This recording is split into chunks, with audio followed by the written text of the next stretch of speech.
ग्रहण करना चाहती हूँ, मुझे शिष्य रूप में स्वीकार और कीजिए। आपके परिवार के लोग विरोध करें, फिर वो आपको तिलक न लगाने दें, आपको भजन न करने दें, आपको श्री जी की सेवा न पधराने दें, फिर आप क्या करेंगे? आप बोलिए। मुझे अभी एक्चुअली मेरे शरीर में कुछ ऐसा रोग आया है कि वो थोड़ा थोड़ा मुझसे सहमत होने लगे, मुझे थोड़ी दया करने लगे हैं मुझ पर। तो लगता है कि नहीं, पूरी तरह से तो नहीं मानते हैं, लेकिन हाँ आता थोड़ा अधूरा थोड़ा। देखो, आज हमने किसी वो भले सखी यहाँ बैठी हो, आज हमने किसी सखी को डांटा ऊपर जो दीक्षा लेने गई। हम सबको एक प्रार्थना करते हैं कि हम किसी से कभी ये नहीं कहते कि आप यहाँ दीक्षा लीजिए। हमारे यहाँ कभी कोई ऐसी एडवर्टाइज नहीं होती कि आपकी कामनाएं पूर्ण हो जाएंगी।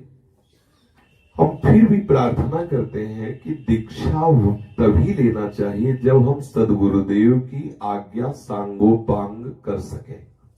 नहीं तो जैसे सत्संग हुआ, सत्संग सबके लिए होता है, उसमें आप जो चाहे स्वीकार कर सकते हैं और परमार्थ में बढ़े, आपका कल्याण हो जाएगा। लेकिन जब गुरु बना लिया जाता है तो पर्सनल संबंध होने के कारण उनका उपदेश और उनका आदेश हमारे लिए सर माथे होता है।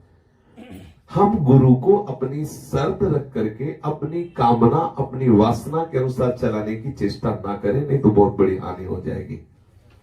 सभा में हम कहते हैं हम आपके शिष्य बनना चाहते हैं, और एकांत में हम मनमानी आचरण करते हैं, या गुरु को विवश जब मंत्र मिला तब फिर बोलना प्रारंभ किया कि भाई हम मंत्र तो इतना नहीं जप पाएंगे, हम पाठ नहीं कर पाएंगे, हम ठाकुर सेवा नहीं कर पाएंगे, हमारे पति ये विरोध कर रहे। उस समय क्या सोचा था तुमने जब सभा में बोला था?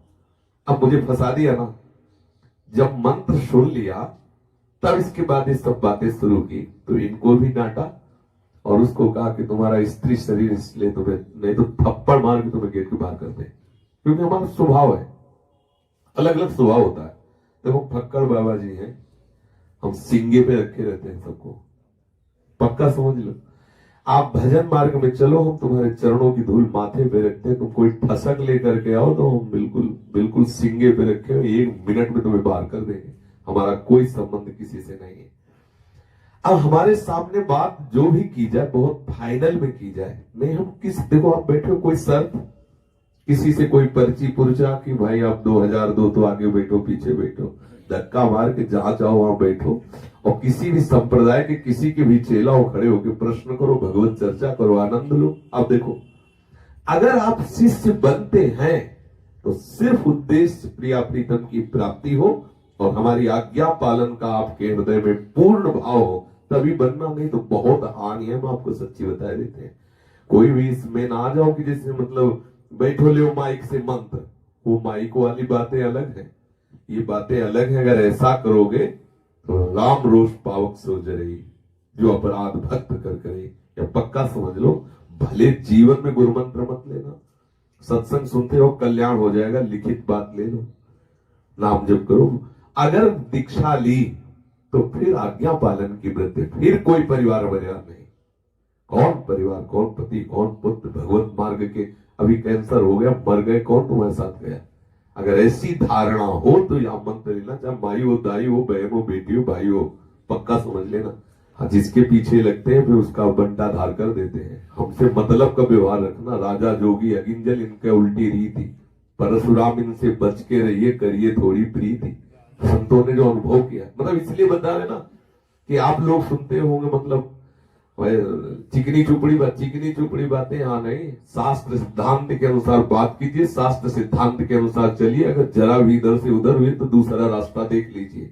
भीड़ की जरूरत नहीं है। यहाँ एक हो, लेकिन भगवत प्रेमी हो तो हमारा हृदय शीतल हो। एक ही मांग है, यदि आपके हृदय में भगवत प्राप्ति की लालसा है तो यहाँ बोलिए कि मैं शिष्य बनना चाहता हूं, नहीं तो भूल मत करना। और जगह बहुत से संत महात्मा है जो बहुत छूट दे के आपको शिष्य बना लेंगे। यहां मत फंसना। यहां फंसना है तो समझ लीजिए कि फंस ही गए। फिर जैसे उससे एक खड़ा हुआ था ना, कह रहा था कि अम्मन कहता शराब पी ले तो कल लिखित ले ले, तेरी ऐसी तैसी ना हो जाए तो बता देना। तो बुरी जगह फंस गया है, तुझे ब्रह्मा भी नहीं बचा सकते हैं। हम ठाकुर से विरोध कर बैठेंगे अगर तेरा नाश ना हो। उसी दिन के सुन लेना, हम कहा था अगर ठाकुर से विरोध कर लेंगे अगर तेरा नाश ना हो, अगर तू गुरु की आज्ञा का उल्लंघन करके अमर्यादित चेष्टा करेगा तो तेरे नाश के लिए हम ठाकुर से लड़ जाएंगे, और अगर तू मर्यादा से चलेगा तो तेरे कल्याण के लिए ठाकुर से लड़ जाएंगे। इसका कल्याण होना ही चाहिए। बस सत्संग सुनो, कोई शर्त नहीं, प्रश्न करो अपने अधिकार के अनुसार, कोई शर्त नहीं, लेकिन शिष्य और गुरु का संबंध अगर बोला तो होश में होके बोलना, नहीं तो चुपचाप बैठे रहो, सत्संग सुनो, घर चले जाओ, और जो मन आवे वो भगवत भजन करो, उसी से कल्याण हो जाएगा। चेला मत बनना। चेला बने तो बस समझ लेना कि फंस गए तुम। हाँ, और कहां फंसे? प्रेमानंद में। ये भी ध्यान रखना, प्रेमानंद में फंसे, विषयानंद की बात की तो हालत खराब हो जाएगी। प्रेमानंद, और अगर प्रेमानंद तो पुलकित गात, हर समय महाआनंद का अनुभव होगा। हम बार बार प्रार्थना करते हैं, भूल के यहां से मत बनना, और अगर बन गए तो बस दो बातें ध्यान रखना, आपकी आज्ञा के अनुसार चलना है, भूल करके हमसे वो गलतियां अगर हो जाती हैं तो हमारे सामने प्रस्तुत कर दिया जाए, माफ हो जाएगा। भयंकर से भयंकर पाप भगवान ने गुरु को वो पक्ष दिया है, वो बल दिया है, अगर वो कह दे कि जाओ तो हरि भी उसे फिर दंड नहीं दे सकते।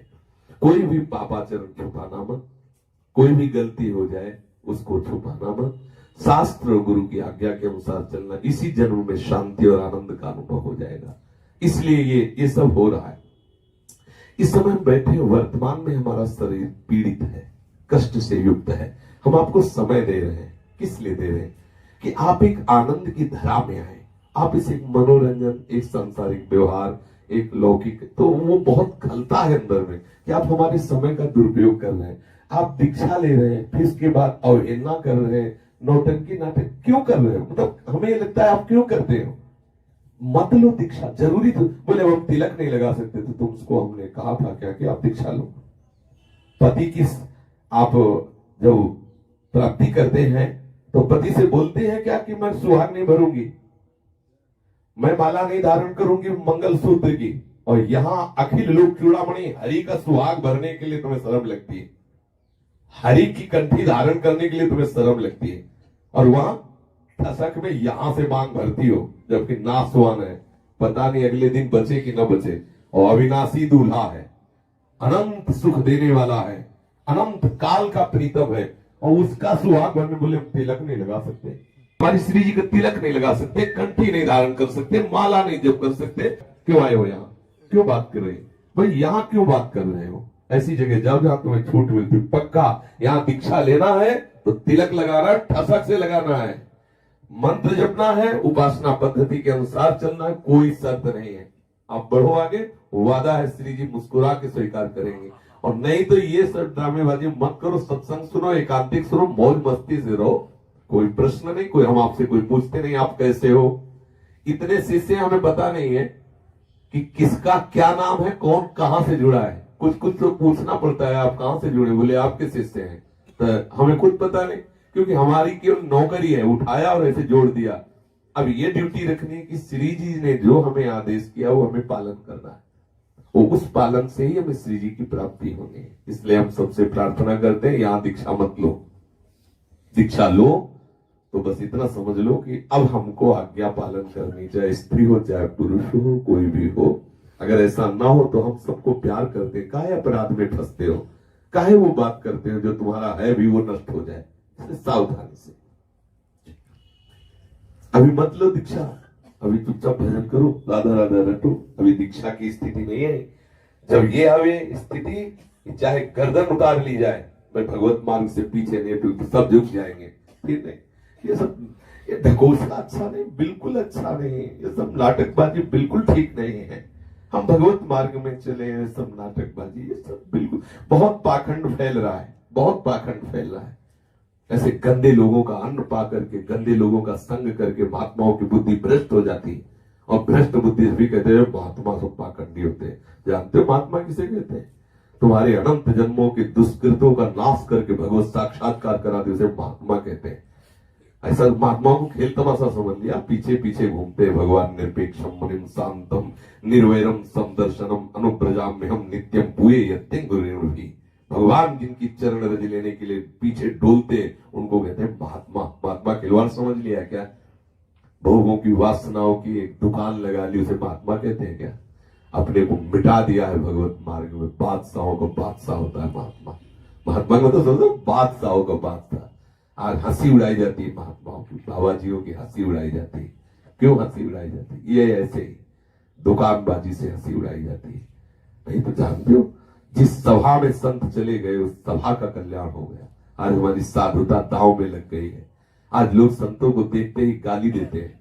एक दिन एक साधक कार से आ रहा था तो पुलिस वाले ने रोका, अंदर नहीं जाने देते। तो उनका हम अंदर ही रहते हैं यार, बाबा जी तुम्हें क्या? बोले बाबा जी को देखना है तो टीवी में देखो क्या हो रहा है बाबा जी को। ये सीधे जूता लगता है। ओहो, संतों के प्रति कैसी धारणाएं बना दी। ये क्या हुआ? पाखंड, पाखंड की बढ़ोतरी होती चली जा रही। तो लोग समझते हैं बहुत बड़ी। क्या समझते हो? ये भोले भाले या ज्ञानी जीव चार भगवान मान लिए, गुरु मान लिए तो तुम भगवान हो जाओगे। माया तुम्हारी धज्जियां उड़ा देगी, ऐसी तैसी कर दी।